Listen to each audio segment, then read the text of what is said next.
Good morning, everyone. It's Louisa Munson from Feel Good Astrology, coming to you with another Feel Good conversation with the lovely, just wonderful, soothing, interesting, inspiring Rick Pursell. I'm sure he's got loads of other adjectives he'd like me to use.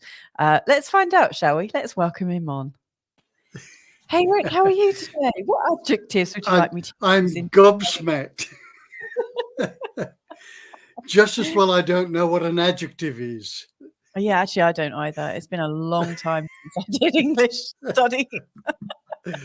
But to answer your question, it's a glorious sunny day. You might be able to see in the background. And all is well on the island of the gods. That's amazing. I'm not entirely sure what's going on here at the moment. I'm just assuming it's all well. You know, it's funny working at 6:30 a.m. Because I actually got some spoons out to my eyes this morning just to make sure I could stop any puffiness from it being so early in the morning. But I never really have time to kind of land. I almost kind of jump into the conversation feeling a little bit giggly, a little bit like I'm halfway in sleep and trying to wake up. So I hope that doesn't come across. And if it does, I hope it kind of lends a bit of magic to today's proceedings. So it's 2000 where you are. It does. And I love that sort of in between sleep and awake, where there's a semi-consciousness and there's a semi-sleep. It's a sort of no man's land. And I find the longer I can prolong that and then sort of program stuff that I wanted to bring about or create in that space, obviously it's one of the brain frequencies, I just find that things run a lot smoother, much smoother. Wow. Well, isn't it amazing that we're doing this so early in the morning for me? I shall try and hold on to this feeling as much as possible. So today we're reimagining a better world. Is that right? Yes. Yes, indeed. An interesting title. How did that come about? Well, I guess it's observation of what's been happening over the last couple of years. And we have, as a species, to a certain degree, not all, and not to 100% degree for everybody, but we've lost a lot of freedoms. We've lost a lot of familiarity. Kids have been kept home from school. We've homeschooled them. The places we couldn't travel to, and some restrictions. So where our lives may have been full of meaning and hope, optimism, and inspiration and imagination prior to COVID, COVID is opening up all sorts of spectrums, but in some it's closing down some of the older ones. So what I've noticed about people, that a lot of people have lost all sort of form of meaning of life. What is the meaning? It has no meaning to it now because I don't know what's going to happen. Remember, it was a 2-week lockdown, and now we're into, well, next month will be our third year here, going into the third year. So a lot of people lost not only their jobs, but their income, their freedoms, their passion. And there wasn't a lot of meaning in life. And I think if you don't have hope and can imagine a better world, then we are co-creating a reality that is not very conducive to life. So I thought I'd bring this up as a topic today because we do need to have some hope. We need to be able to see the light at the end of the tunnel. We need to see the bigger picture, back out of the smallness of what's going on and see the bigger picture unfolding, and use our imagination, even though we have no idea what's going to happen tomorrow, right? Imagine for ourselves, our families, our loved ones, for the species of the earth itself, humanity. Imagine what could be, because in essence, we are sitting in a field of potential, and we not only sitting in it, We are it. So we can dip into this field of potential, which contains nothing. It's no thing. And it's just waiting for us to manifest, bring something into being, manifest it in the physical world. We can only do that if we can imagine what it is we want to bring about. I love that. So that's where that came from. And there's more. But back to you. Of course there's more. I absolutely. Yeah, I have no doubt there's more at all. I think that's wonderful. Yes, and if you're listening, because I know we've got listeners, let us know, how are you reimagining your world right now, or what would you like to see happen? Because I think that's, I just think it's a really strong concept. So yeah, I really get where you're coming from, that, the last couple of years, we're now going into another one, that any certainties that we may have had appear to have vanished, don't they? They appear to have gone overnight. And we've kind of got a shorthand for all these new things in our lives now, like masks, and like there's all these different sort of like new processes, and where like things that we need to think about and consider all the time. My husband, as you know, he likes to have a bit of a laugh, and yesterday he was doing his usual impression of me, like if I ever put a mask on, which I do from time to time, just to go into a shop, because we don't have the language to be able to say, sorry, we don't want to participate in this charade, and also don't want to kind of stand out too much, just to go and get a loaf of bread or something. But anyway, I have this kind of major panic, and always say something like, I really resent this. This is really limiting my freedom. And I get really, really angry. So he does this like great parody of me. And yesterday I thought, you know what? How long am I going to hate it for? Like, is there another option? I do see a time when it'll all just disappear and we'll all just be unmasked and happy and feeling very, very contented and just enjoying fresh air. But I was thinking, where's this grousing that I'm doing getting me? Like part of me has been saying, I don't want to accept what's going on, because if I do, I'm creating more of it. But if I'm in a state of unrest about my life currently in a particular aspect, am I thereby bringing more of that into my world? What's your take on that? Because then I'd like, I'd like to kind of address this right from the start, if possible, because if we're reimagining our world, we almost have to reimagine our responses to the world that we don't like. Does that make sense? Well,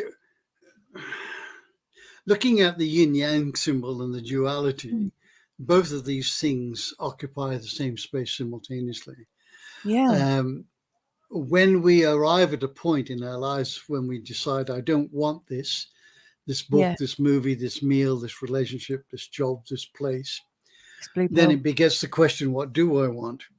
Yeah. So, but the former doesn't have to be with judgment.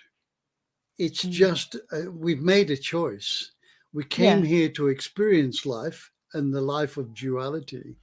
And so we've made a choice that, okay, I'm done on this. I no longer want to make this choice every day, whatever it is.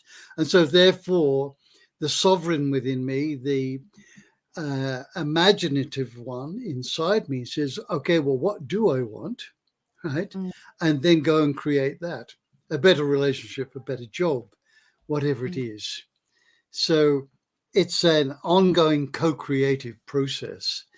But if we can just strip away the judgment, then the trials and tribulations that we go through, right, are a lot easier to deal with. Right? It's the mental construct that creates this conflict inside, the inner conflict. Right? So if we can take some of that away, or all of it away, then all we've got is an opportunity to make different choices. And what's happening now around the world is that people are standing up and saying, we've had enough. We really have. We want to go back to some form of normality. We want to be able to go to a restaurant or a pub or a movie theater. We want to take the masks off. We want to do this and that. And we want to be responsible as well. We want to be law-abiding, right?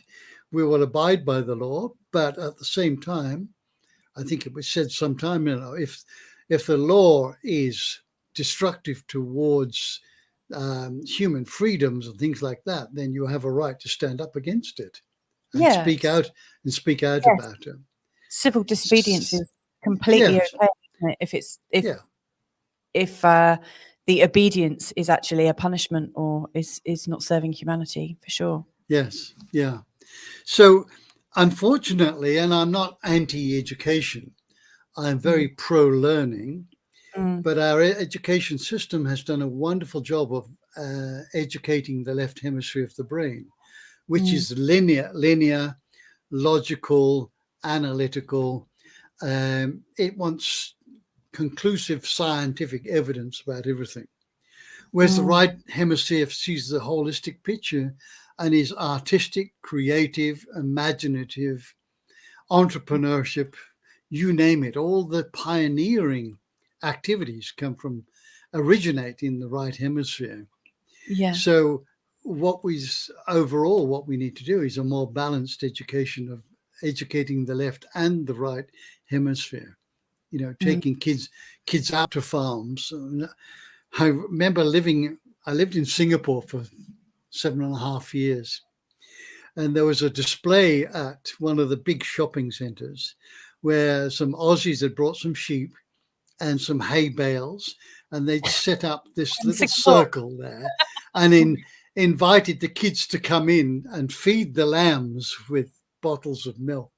But these kids were absolutely terrified. Absolutely terrified.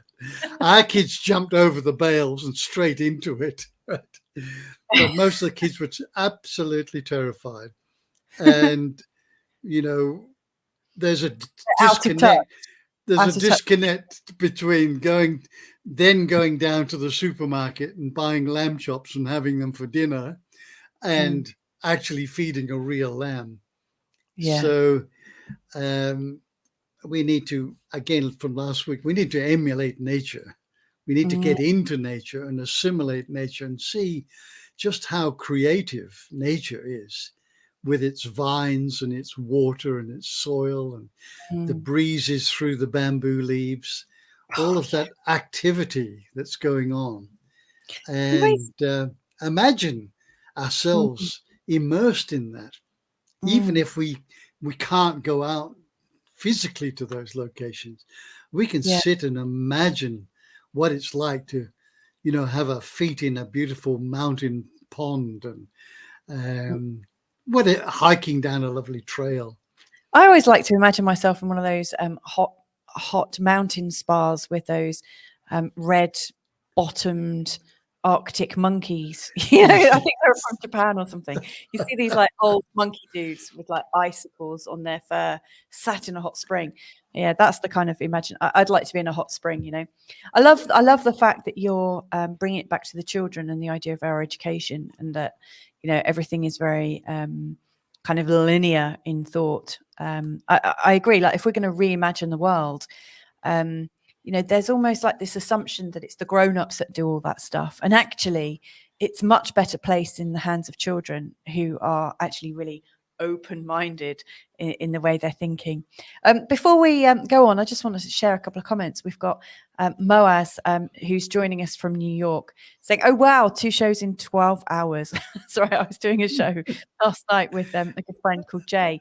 I'm practicing channeling at the moment, Rick. So I'm going live every fortnight just to channel for people. Lovely. Interesting. So he's saying, Masha Allah, this to keep the evil eyes from you. Bless you. And 2 hours before Carl's show. I'm so lucky. Well, that's nice that you feel so lucky. You must also get some sleep as well. Sorry, I forgot to say good morning, Louisa and Carl. And this is Rick, by the way, Moaz. I think you've met Rick before. I love both of you, and I get lots of benefit from you guys. Well, that's lovely. Thank you so much for sharing. Thank you, Moaz. We've got Owen Lloyd Martin from Central Portugal saying, "Good morning, you beautiful souls." Good morning to you too, Owen. Now, Owen is somebody who I met about 4 years ago, Rick, and I met him when he was living in this part of Portugal that got completely like burnt to a crisp. You know, there were like fires everywhere, and he was living in a place where he had this beautiful garden with hundreds of beautiful plants, and his plantation just didn't get touched. You know, it's all like burnt down all around him, and his beautiful his place of beauty, his work of art just kind of stayed there. Owen, before I like pass back to Rick, but Owen, how did you keep your cool during those times, and how did you get that vision, and what would you like to see going forwards? And Rick, how have you managed to keep your garden going and fresh and like creative? Have you got your children involved in that? You know, how's that gone? Indeed. Okay. We've got the organic garden, which is now primarily feeding a troop of monkeys from the other side of the valley. Seriously, I love the monkeys. Again, a good old. I know where every grain of sand has gone into that. All the soil, no chemicals, and we've taken all of the leftovers from the kitchen and put them into 2 composts, and then we spread the compost. And we stand back and just see what comes up. Cucumbers, tomatoes, kale, spinach. Is that all the seeds actually coming from your... All the seeds, yes. They germinate. So it's all from your actual food? Yes, it is. Oh, that's great. And the kids have been known, not regularly, but have been known to come down and weed the garden and enjoy that. They do gardening at their alternative schools, so we don't try to push them too much at home on the weekends. But yeah, we'll all go down there and just get stuck into some weeding and what have you. It's the wet season. It's pretty hard to keep up with it because the weeds come up virulently. But it's just a joy, and being able to get your hands in Mother Earth and grow some stuff. I don't know if it's cheaper than going to your local farmer's market or whatever, but there is a joy of growing your own food and being deeply embedded in nature. Yes, absolutely. I just love that so much. I mean, we've in the last month have created 1, 2, 3, 4 beds. All the like seedlings that I've been growing and some of my like seedlings from last year. And the kids don't get too involved. Like every time we do a new border, I actually put our compost isn't actually compost, just our scraps at the bottom, because I know it'll compost at source. So all of our beds are composting at source. And we all have a bit of a laugh about what's going in there. And imagine what it's going to be like. And we're getting ready to do some mushrooms at the moment and like getting our hands dirty. Beautiful. It's great. So what you've described is a classic case of imagination. There was, from what you've described, a fairly uninteresting backyard, right? Oh yeah, with concrete backyard to be able to grow your own vegetables, to recycle the food scraps, and bring it into something alive and nutritious and healthy. That's imagination. Started off here as an idea, didn't it? And you've dipped into that concrete, lifeless energy, right? And you brought life into it. And it all started with an idea. So there was the potential already existed. When you looked out there, you thought, oh, we could have that over there and that there, and we could grow this and doing that. There's the imagination rolling over. And this is how we create a better world. And just before we started, I'm a big fan of Charles Eisenstein. Oh, yes. Isn't he wonderful? And and his book, A More Beautiful World, Our Hearts Knew Is Possible. Yes. Isn't that, how's that you couldn't help but resist by that book. A More Beautiful World, Our Hearts Know Is Possible. It's incredible title.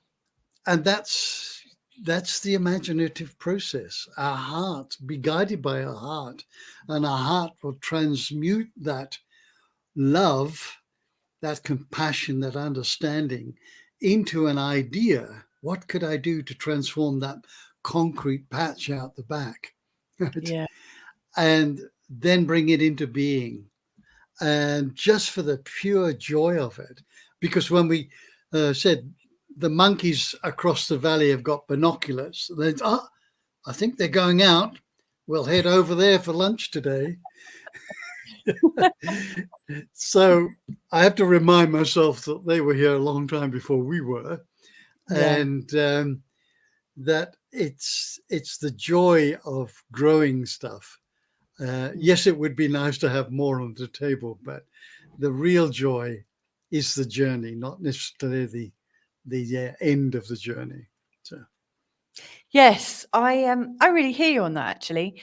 I was kind of belly aching a little bit. We've moved, as you know, we've moved around quite a bit in the last 4 years. And I've really almost resisted growing a garden because I didn't want to create another garden to leave behind. And it just feels like I've been creating all these gardens, but I had to just like get really real with myself and say, well, hang on, everywhere we go, we leave the soil in a better condition. Everywhere we go, we've put love back into the soil. Even if I don't get to benefit from it, it is still there as a memory of love. And so I just thought, I'm never going to attract that garden that I yearn for if I'm not actually creating it and feeling it. So yeah, it might be a concrete jungle, but I'm actually quite motivated now to turn it into the best permaculture, multi-layered garden I can. And it's an ongoing project. We've got some comments here from Owen about his garden, actually. So he was saying when like everything was like burning up around him, he said remaining positive no matter what. Plus, and this is something else I think we'll come to, cooking kept me going too and getting my fingers dirty. So Owen not only is growing stuff and loves herbs and the smells and textures and stuff, but he's actually cooking and putting it to good use. I remember going over and getting a choice of ice creams, I think, and then seeing his pantry full of tinctures and ferments and things like that. So I always think that's really good. Moaz sharing, he's saying, Louisa, I've lived in 3 countries, not by choice, and Portugal will be my 4th country. I consider Phoenix my home, but now I'm back in the Middle East and staying with my sister because I need help. So you're back in the Middle East. If there's anything that Rick and I can do to help at the moment, like if you've got a question or if there's anything that we can do to ease you, let us know. We can put our mind to it. And also we've got Owen here, and I can see we've got somebody else here called Mackenzie in the chat room as well. So if you need help or support in any way, just let us know. Because I think that is part of it. Like if we're reimagining a future, we also need to reimagine it in a way that helps people that are feeling a little bit kind of pulled apart at the moment, or where people can't quite get their head around how they'd like it to be. Where do you think help and support kind of features into like reimagining the new world? I really struggle to say like anything new world because it almost sounds like new world order, and obviously don't want that. No, we don't. Want a natural world order, but actually no, I don't want an order at all. Well, we create our own reality with our thoughts. So our outer world is a reflection of the inner world. Right? Yes. It's like getting up grumpy in the morning and remaining grumpy all day. We'll have grumpy thoughts, grumpy words, and grumpy actions. Yes. So the first thing that we need to do is that if we find ourselves in being overwhelmed or some problem, then focus on the solution, focus on what you want rather than putting your attention on what you don't want. So I use, I've often, when I run the retreats, I do a demo with pretending I'm a martial arts ninja and I want to break some wood. So, I think I know. Remember this one? Yeah, I So do. here's a piece of wood and it's up on some bricks, and I want to break this. And I ask people, where should I aim for? And most people say the middle. And then I say, anybody else? Or maybe to one side, or look carefully because there might be a knot in the wood that would be its weak point.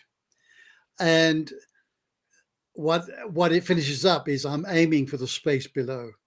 Right? Yeah. I'm not aiming to the barrier or the obstacle in way of where I want to go.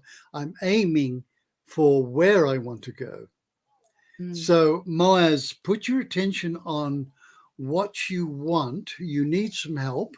We don't know what kind of help you need, but put your attention on the end result. Let's say you had some help or received some help where you are, and everything went well. Things turned around. If you put your attention on that instead of the barrier that I need help, right, which is, it's okay. It's certainly okay to say that, but don't focus your attention on it. See the piece of wood, okay, and see where you want your hand. If you look at the barrier this way, don't focus on this barrier. See where I want to be on the other side of it, and focus that. And it seems like the universe supports you on your mission. If you're just focusing on the obstacle, the message to the universe is getting, oh, you're happy there. You're quite happy because you put a lot of attention on there. You're thinking about it a lot. You're creating that reality, right? So I'll leave you if that's what you want, right? But if we then project, this is not what I want anymore. This is what I want. So I hope that helps. And I don't know your circumstances, but this is a life hack. Put your attention on what you want rather than what you don't want, and see how that goes. And in order to do that, you're going to need imagination. Yeah. Imagination is at the core of all of this. You have to be able to imagine what your world could be like. Yeah.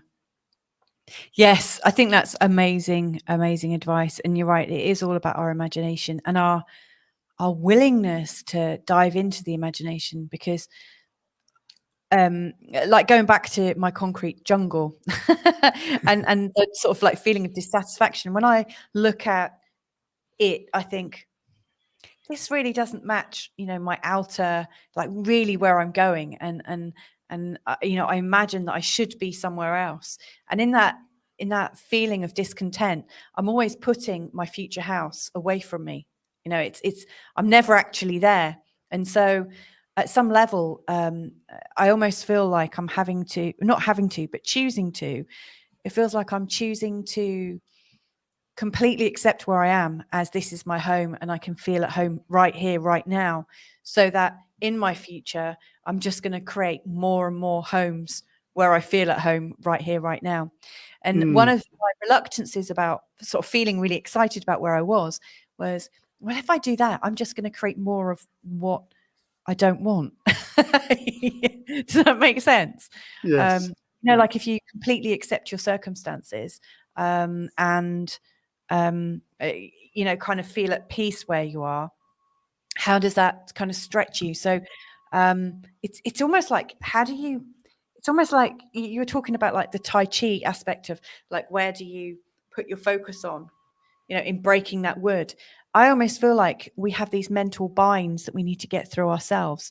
So to kind of put your breaking the wood, chopping the wood into my words, I've realized that if I can feel at peace where I am and use my imagination to create that sense of where I'm going, where I am right now, then it feels like it's bringing it in. Does that make sense? It makes perfect sense. The ego mind wants us in the past, regurgitating the past, or in the future, and not in present time. So the moment you become in present time, you are accepting what is instead of resisting it. Right? I don't want this. I want something better in the future. Now, have goals and aspirations by all means, but there's only one moment that matters, and that's this one. Yeah. Right? So Absolutely. how can we make the best of this moment? Because now it's gone. And it only took, 5.8 billion years to get here, right? And we don't like it. So being present, being mindful is a good way of keeping the ego at bay, because it wants you in the past. I wish it could be that way, and I wish I had more things that way. And then in the future, I don't want this, but this is what I want in the future. Hold on to that goal, but then come back and say, this day, this moment is a beautiful stepping stone to where I want to go. Yeah. Right. What can I learn from this moment, right, that I can take with me into the future and build what I want to do? And you've done this. And what are you gaining from it? Yeah. Look at your concrete backyard. There's no weeds growing up out of the concrete. Well, nothing that I haven't deliberately planted. So I'm growing something that a lot of people would consider to be weeds, but I know are medicinal and great in a salad. Right. And the kids can wander in and out, and the rain rushes away. So what you've done is you've turned a lifeless scenario into one that's full of life and full of energy. So right. Yeah. I mean, we've got bees, we've got butterflies, we've got worms, we've got a neighboring cat. We're waiting for a cat to come and join us at our home. We don't want to go and get one. We're waiting for one to turn up. Life is returning, and it just feels really great. We've got a few comments here. So Moaz is saying, Owen Lloyd Martin, I love your picture. I hope you don't mind me asking, who is this woman? It's actually Moaz. Sorry, it's actually Owen. That's actually a picture of Owen, Moaz. Moaz is saying, Rick, both Carl and Louisa are familiar with my back problems and the challenges I will face in Portugal because of it. Actually, I wasn't completely 100% familiar with it, actually, Moaz. So this picture is emerging to me as we speak. I keep having images of me having muscle spasms in Portugal and no one there. Right, that came up last night in our conversation, actually. There is something going on there that you're kind of doing, like the muscle spasms that you're visualizing will, I guess, take you out of that place of wellness. That's very hard to deal with. I don't have pain on a daily basis, but I need a helper to come every day and help me for 2 to 4 hours. And during the days of spasms, I need the helper to stay with me. But I keep thinking, what if? I know people that have all sorts of different issues that live in Portugal and survive in Portugal. It's not an impossibility. But this looks like something, this looks like an ongoing discussion, actually. And Rick, you were talking about the imagination that we need and the presence and being in the present moment. One of the things that really resonated with me is the fact that we are choosing in this moment to have these conversations. And I think these conversations are in effect an imagination. It's us putting our imagination to good use and thinking, how can we create a better world? What is it we want? And it is to create these open conversations and these connections. Yes. I love that. Yeah. Let me just respond to Mars. You were giving us a good picture of what was going on there, and we understand that situation. But it was followed by something that was coming out of the ego mind. But what if? So in that moment, you're in the future. Yes. What if this happens? What if that happens? What if I run out of money? What if I have this for the rest of my life? What if there's nobody to help me? What if? So you see, in that moment, you're in the present, not in present time, you're in the future. And you have no control over the future, right? But you do have every bit of control over what's happening now. So can you have some control over the pain? Can you do things that will ease the pain, working towards the removal of the pain? That's where your focus should be. Not on, I used to be a champion athlete with no back pain, not on what if this happens. What can I do right now that is under my control? Right? And you're making steps. If you can get somebody to help you, I'm not sure if you want them for massage or doing some jobs so you can rest, whatever that is. But you have quite a lot of control over what you can do in present time. Stay out of the future on this one, except for visualize and imagine your back is perfectly okay and that you no longer have the burden and the weight on your back, which is compressing your spine. That's wonderful advice, Rick. That's what I'm sensing. Yeah. Are you carrying a burden around that you don't need to carry? A weight on your shoulders, perhaps. We'll leave it at that. That's absolutely perfect. So, as this is a flowing conversation, and how we kind of go from pillar to post and kind of go where everything flows us, we're talking about burdens now and the weight on our shoulders. How does a weight on our shoulders serve us in us reimagining a better world, Rick? Well, the better world would be to alleviate that weight, to remove that burden. And it's usually, it's a mental construct. We believe we're carrying the weight on our shoulders. It's a metaphor, isn't it? It's not really true. There can be a mental weight, a mental energy pushing down on us. There can be emotional energy, which can feel like it's weighty, right? So when we look beyond that, and the physical body can feel certainly very tangible and weighty, but what is animating this body? What is it that runs this body, that can imagine and create? And put your attention on that. That which is animating this body is consciousness. So you are infinite consciousness having a human experience, which at this point in time is the human experience is experiencing some pain in the back. But you are not that pain. That pain is happening to your body, right? And you are divorced from that. So it would be part of your journey. What is to look at what is the source of this pain that I've attracted to myself, because we do create our own reality, right? Even though it might have been a result of an accident a long time ago, we're creating our reality. Do we need to keep creating this reality, or are we done with it?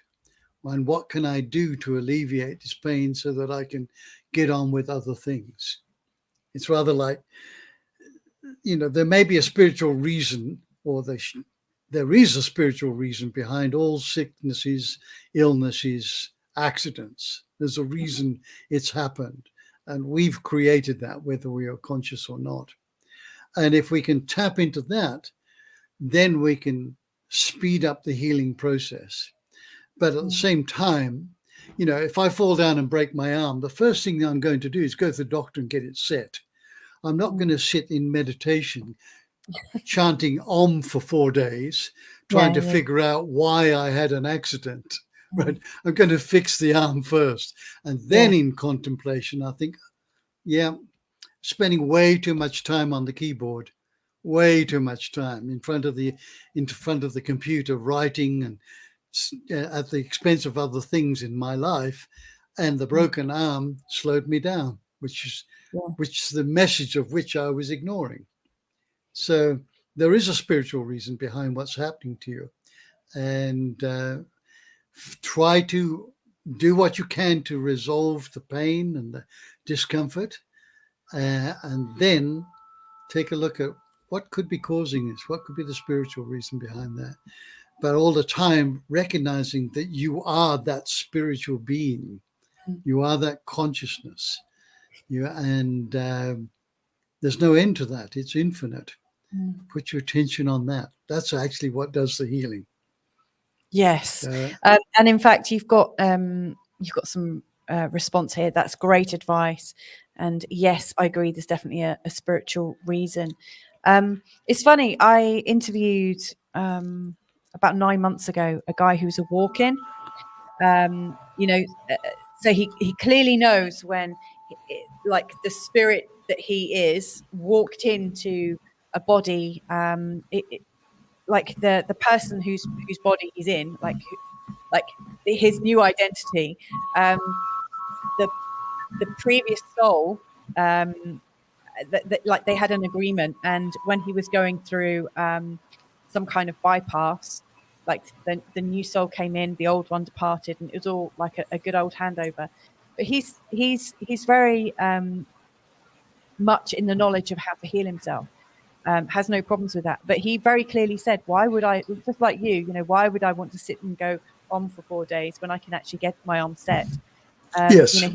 About, like, if he had a bunion or something like that, he could heal it. He knows he could heal it. But, we are here to do things. We're here to experience life. And at some level, he was saying, why would I want to deny a doctor from practicing what they've trained to do? At some point, it's also okay to let others conspire in my healing. And I thought that was a really wonderful way of expressing it, because I'm a bit of a doctor avoider, but there are times when a doctor is actually very, very necessary. So I do like that. We've got a little bit more coming up. So Moaz is saying, Rick, do you offer one-on-one sessions? I'm pretty sure I know the answer to that, Rick. I do. I'm a life coach. I do that. By Zoom or by Skype.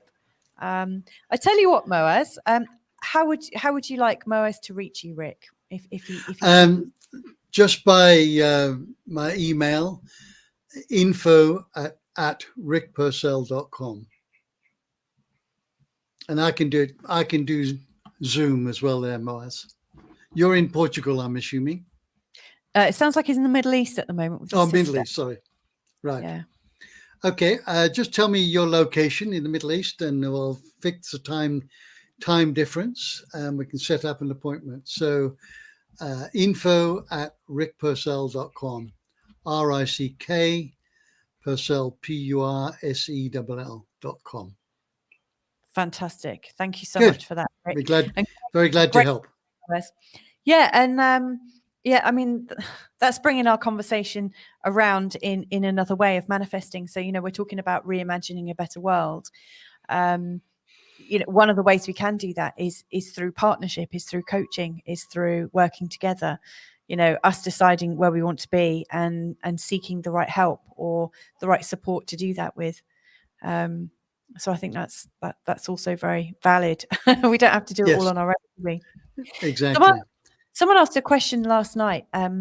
How do we get other people to co-create with us? Like, if we've got like a template of a plan, what's the best way to engage and inspire others? What would you say to that? What I've been finding lately is I haven't had to go looking for people. There's synchronicity at play where we've just found each other, just purely by synchronicity. But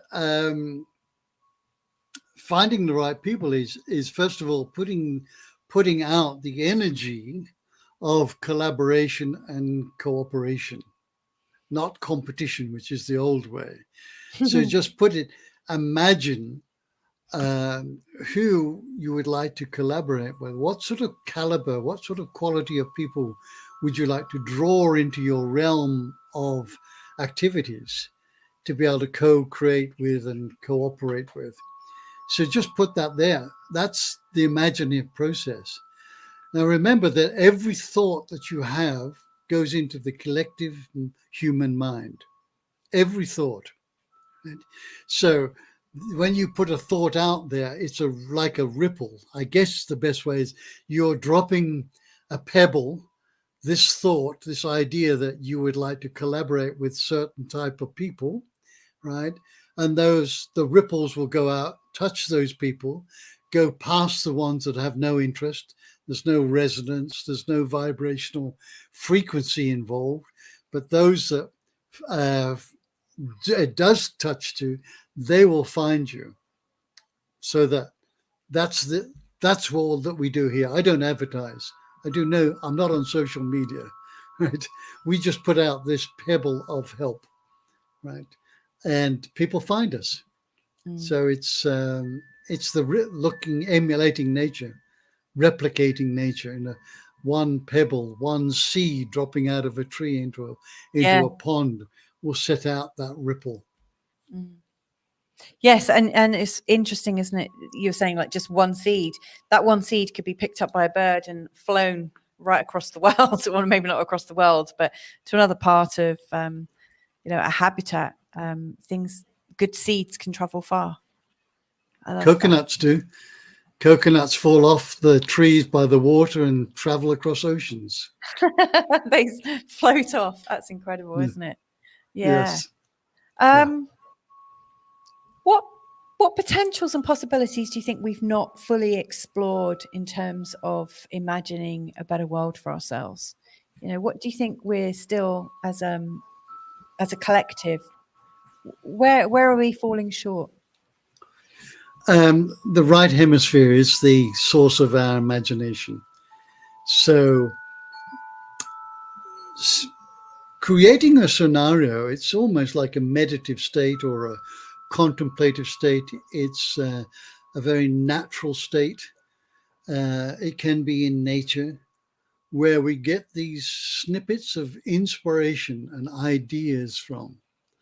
Very rarely, if we are busy thinking, analyzing, and busy doing, we are not being creative, or we're not being imaginative, because we're on top of that opportunity is all of this other activity. This doing, I'm busy here, I don't have time to sit down, blah, blah, blah. Got to run the kids to school, got to do this. Doingnesses and activities. We need to take ourselves away from that and give ourselves the gift of love and just sit, even if it's only for 10 minutes, and just contemplate, what is it I would like to bring about? What is in this field of potential? What do I have to offer? What is my gift? What does the world want and need right now? What is my immediate neighborhood need? Just do some thinking and contemplating that. Think, well, I could do that. I could volunteer to do that, or I could create this. And then from that, whole organizations are built. They start, we don't need to name them, but there were a couple of guys that started in a garage in America and started a huge corporation, right? That's been done more than once with very little funding. So it starts by being quiet and just being instead of doing and trying to have something, but just be quiet, be still, and allow yourself to merge with this field of potential. And then just put a couple of ideas. Pose some things. What is the gift? What have I got to share? Is it my life experiences? Can I write? Can I sing? Can I dance? Whatever it is that's creative. And then look at, how could I share this? Where would I share this? In my immediate environment. What is wanted and needed? You might finish up going into doing a Patch Adams at the local children's cancer hospital, singing and dancing and uplifting these kids, right? Yeah. All starts with imagination. Yes. And juicy. Yeah, it really is. I mean, you're really saying how I've chosen to interpret what you said. Wow. We're getting a lot of wind chime confirmation there. Yes. That's the spirit of the wind confirming. We've got Owen Lloyd is saying, find your tribe, #find your tribe. And actually, I think that really kind of mirrors my understanding what you're sharing there, is that it arises from you in those quiet moments, as you're allowing yourself to settle into the quantum field, the field of potential, silence. And from there comes the ideas, comes the inspiration. And then we've got Moa saying, that's a beautiful image, dancing and singing for kids in hospital. I interview somebody who works with children in hospital, with Jeff Granville. You might be interested in having a listen to some of the interviews I've done with him, Moaz. I think it's really important that we inspire children and we help the next generation as much as possible. Yes. And I think, the way to get out of our own self and out of our own way is to give and to be of service to others. Yeah. And being of service to others is the highest form of consciousness. Right? So it's very easy, and I'm not suggesting anybody's doing this, but it's very easy to sit at home feeling wretched, feeling sorry for yourself. And if you can break out of that and go and help at a food stall or a shelter or kids hospital or doing some voluntary work. I've coached so many people that said, I've lost everything. Well, where do I start? And I say, go out and be of service. Go and volunteer somewhere. Yeah, but I won't get paid. You'll get paid, right? Do the best you can. Somebody will say to you, they'll ask you, where do you work? And you'll say, well, I'm unemployed at the moment. Okay, listen, you've been so good here. I've gained so much from what you've said to me and how you've been. I'd like to offer you a job or something like that. Not necessarily every time that way, but it gets us out of the flow. Instead of coming towards us that I'm sick and I'm not well and blah, blah, blah, I'm broke. We're now pushing the energy out. What can I do to volunteer? And then the mind just switches off from all of that focus on what I don't have to how can I give more of this? Yeah. That would be my advice. I think that's on so many levels. I concur with that.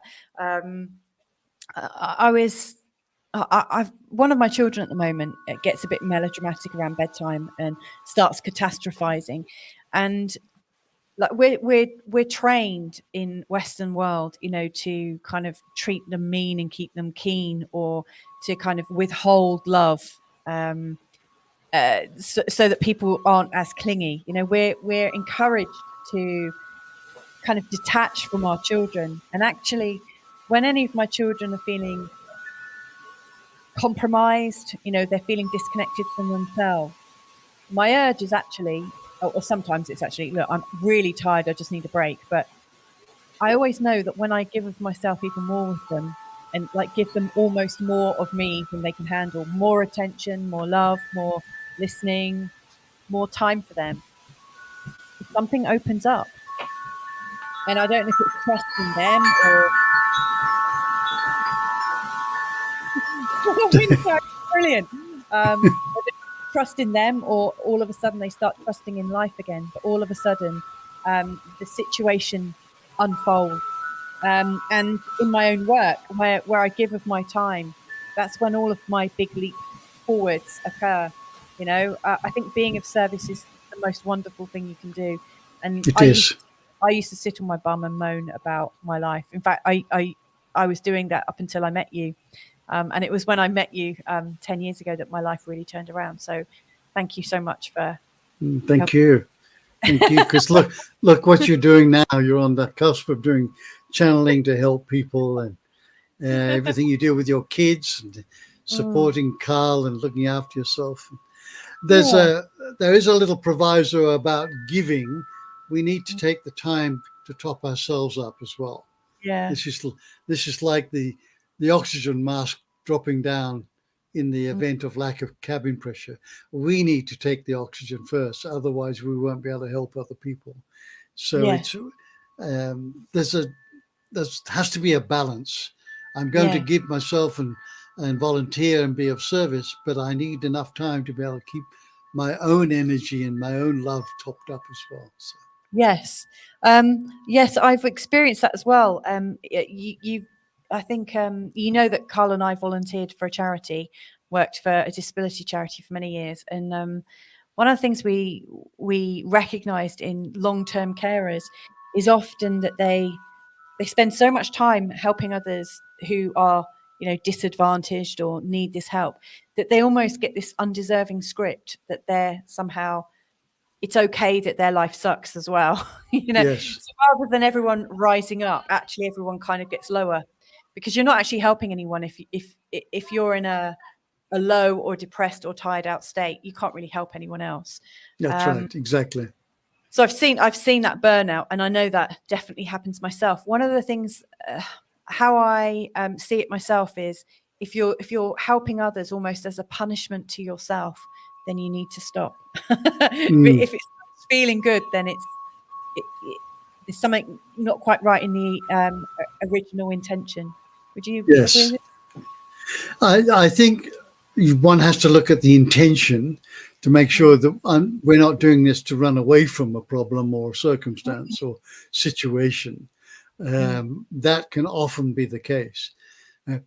Husbands will often spend more time at the office because of the problems in their marriage, right? And that would look like, wow, I'm really building up the business and I'm doing this for the family. But in essence, it's a bit of escapism, just as an example. Yeah. So the intention has to be correct and pretty pure, but then always make sure that you have enough time to recover and recuperate and listen to the inner guidance, listen to the inner voice, listen to your body.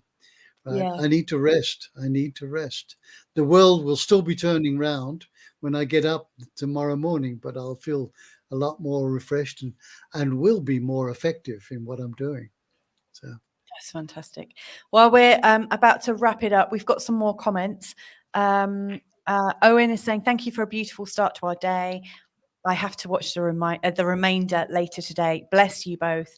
I'm off to share my love of food. Well, that's lovely. Thank you, Owen. As a recipient of your wonderful food, I think that's indeed a great gift.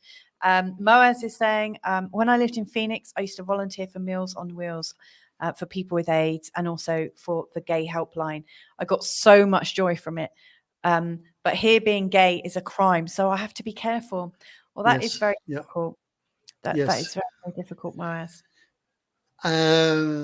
Yeah, maybe there is an opportunity to help other gay people, right? So now you're already a community. What could you help, or how could you help perhaps the community? I know it's I've lived in the Middle East. I know it's very difficult, but you'll find something. Yeah, absolutely.